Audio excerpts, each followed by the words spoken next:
Bismillahirrahmanirrahim and welcome to Kinder Stories. The book that I have for you today is Mule School. Mule School. Let's start. Stomper did not like Mule School. He liked the other mules, he liked lunchtime and playtime, but he did not like the stubbornness practice.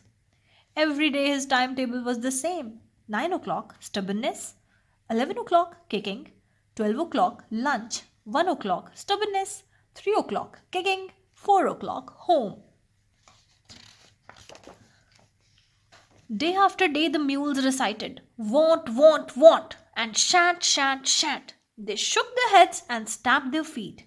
But one day Stomper put his hoof in the air. "What if we want to do as we are told?" he asked nervously.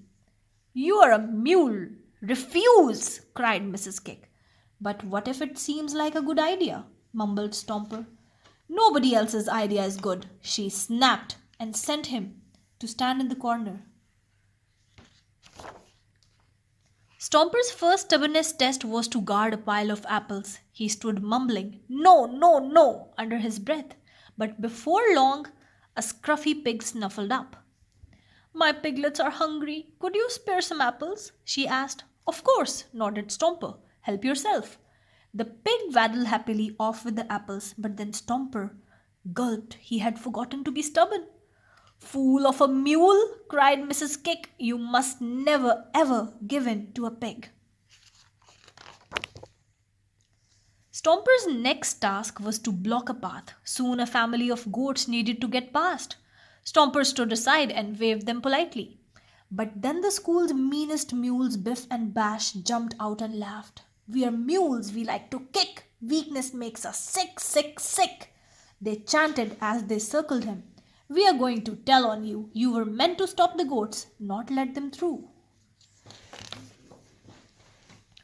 "They are right," thought Stomper sadly. "I'm a useless mule." "Stamper, why am I so weak?" asked Stomper in the playground. "You're not weak. You've got a good kick," said Stamper. "Come and play bash ball." He walloped the ball over the straw store and Stomper galloped after it, forgetting all his stubbornness troubles as he raced across the yard. They bashed and they butted and they kicked and they crashed until it was time for class.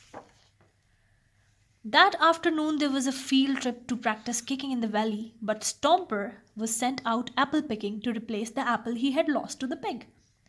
He wandered up the valley side following a butterfly and he was listening to the mules chanting below when he heard another sound. The dam up the valley had burst and a great river was roaring down. His friends were going to be swept away.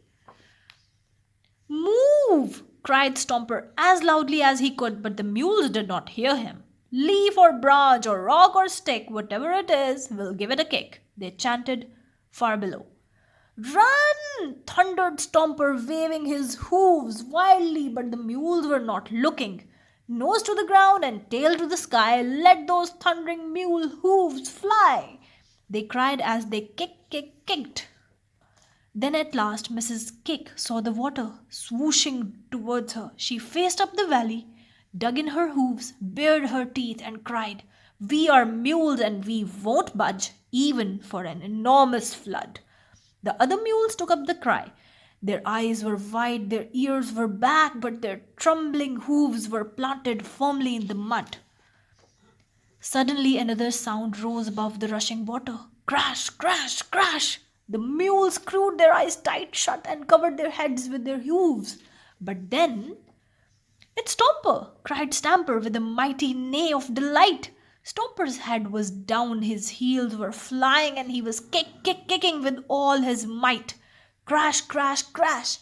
He kicked at the rocks, he kicked at the sticks, he kicked at broken branches, wood and rock tumbled down the valley side with a rumbling roar, making a new dam that whooshed the water safely away.